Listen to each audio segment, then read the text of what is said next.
بہت ہی پیارے ناظرین، السلام علیکم ورحمۃ اللہ وبرکاتہ۔ میں غلام مصطفیٰ اپنے یوٹیوب فیس بک چینل پیام اسلام سے آپ سے مخاطب ہوں۔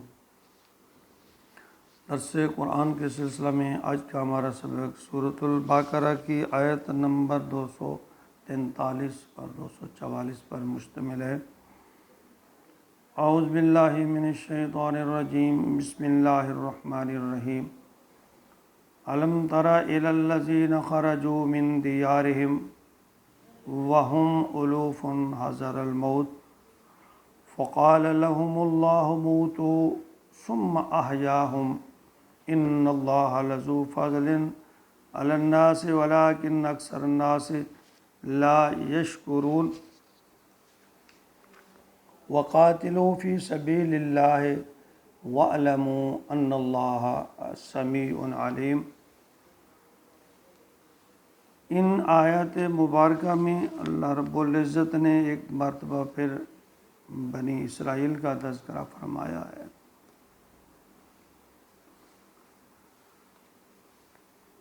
اس کی جو شان نزول ہے یا وجہ تسمیہ، اس کے بارے میں یہ آ جاتا ہے کہ جب حضرت موسیٰ علیہ السلام کے فوت ہو جانے کے بعد بنی اسرائیل میں یوشع بن نون نے ان کی سرکردگی میں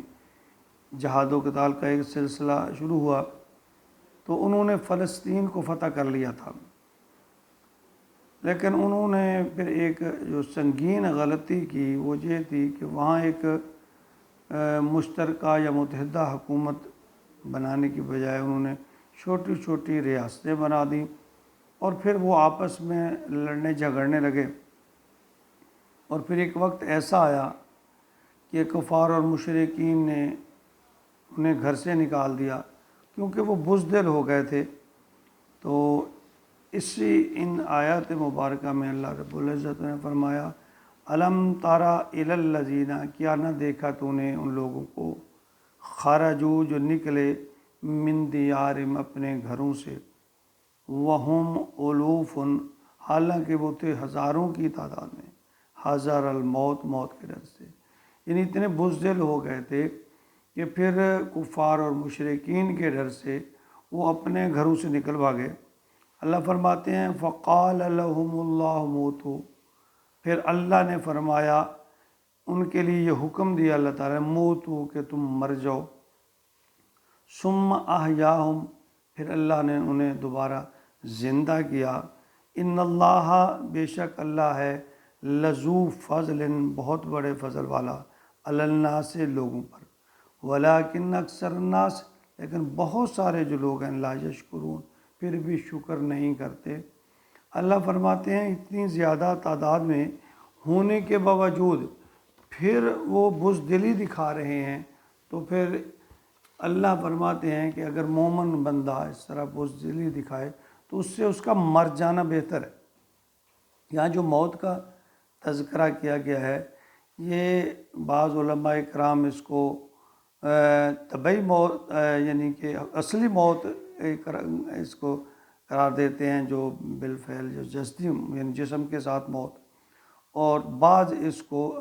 ایک مثال کے طور پہ دیتے ہیں کہ ان کا ضمیر مردہ ہو گیا تھا، اللہ تعالیٰ نے ان کو یعنی معنوی طور پر اس کو اخلاقی روحانی طور پر ان کو مردہ قرار دے دیا۔ تو اللہ نے فرمایا کہ میں لوگوں پر فضل کرتا ہوں، یعنی بنی اسرائیل کا یہ جو تذکرہ چل رہا ہے کہ میں نے ان پر اتنے انعامات کیے، اس کے باوجود یہ بزدلی دکھا رہے ہیں قریش اور کفار اور منافقین کے سامنے، تو اللہ تعالیٰ فرماتے ہیں کہ ان سے بہتر تو تھا یہ مر جاتے۔ یعنی یہاں ایک وارننگ دی گئی ہے اگلی آیت میں، اللہ رب العزت فرماتے ہیں فقاتلوا، تم لڑو، فی سبیل اللہ، اللہ کی راہ میں، اللہ کی راہ میں جنگ کرو، لڑو، وَاعْلَمُوا اور جان لو، ان اللہ بے شک اللہ ہے، سمیع علیم جاننے والا بھی، یعنی سننے والا بھی اور جاننے والا بھی۔ تو اس کی مثال آفی زمانہ جو ہمارے دنیا میں نظر آ رہی ہے کہ فلسطین جو ایک چھوٹا سا ملک ہے، جہاں کبھی مسلمانوں جہاں بیت المقدس ہے، اسرائیل ایک چھوٹے سے ملک نے اس کو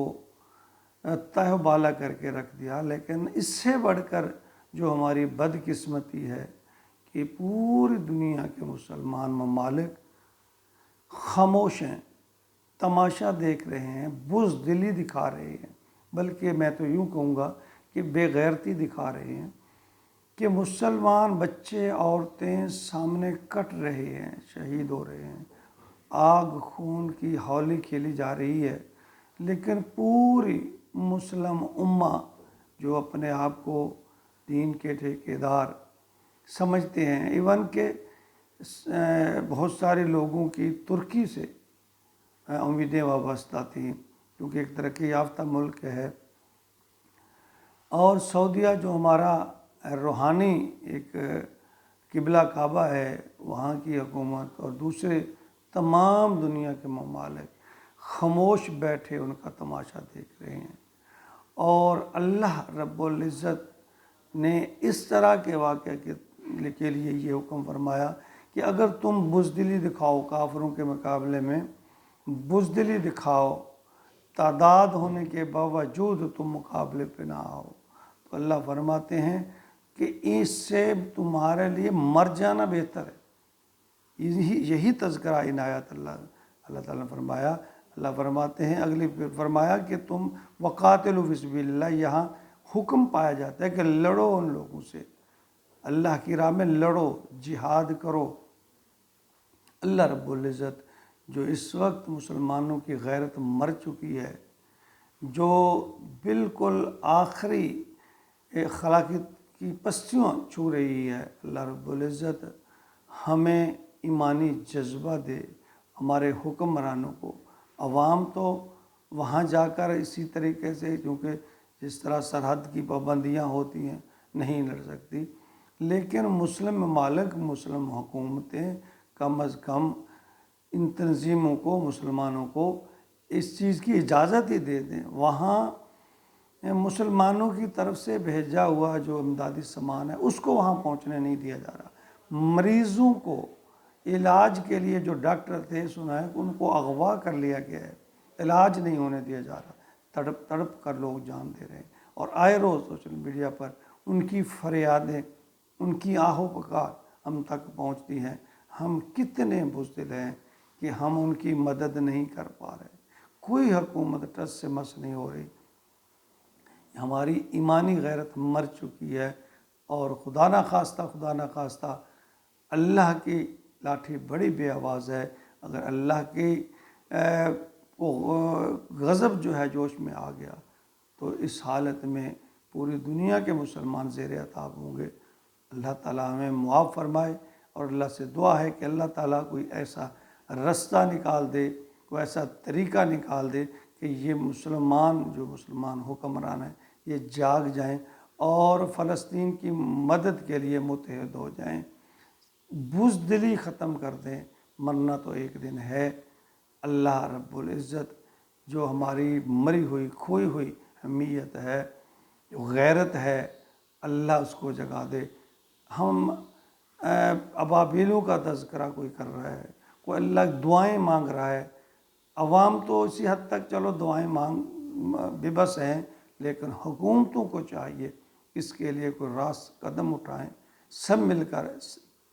اسلامی فورم ہے، اسلامی تنظیم ہے، وہ بھی مر چکی ہے۔ اتنا مسلمانوں پر خوف اور ڈر طاری ہو چکا ہے، اتنی بزدلی ہو چکی ہے کہ سب بیٹھے تماشا دیکھ رہے ہیں، اور وہ پکار رہے ہیں۔ اور قرآن پاک میں آتا ہے کہ تمہیں کیا ہو گیا ہے کہ تمہیں وہ جو لوگ جنہیں ظلم و ستم، عورتیں اور بچے مدد کے لیے پکار رہے ہیں، اور تم بیٹھے ہو۔ اللہ کے عذاب سے ڈرو، اپنے اندر غیرت پیدا کرو، اور اس کے لیے کوئی حکومتیں طریقہ نکالیں، کوئی تنظیمیں طریقہ نکالیں، ان پر ہونے والی جو بربریت ہے، جو ظلم ہے، ان کا سد باب ہو سکے۔ اللہ تعالیٰ کو ایسا موقع پیدا کر دے کہ مسلم امہ اکٹھی ہو جائے اور کفار کے مقابلے میں سینہ سپر ہو جائے، اور کفار کو تہ بالا کر دے۔ آمین یا رب۔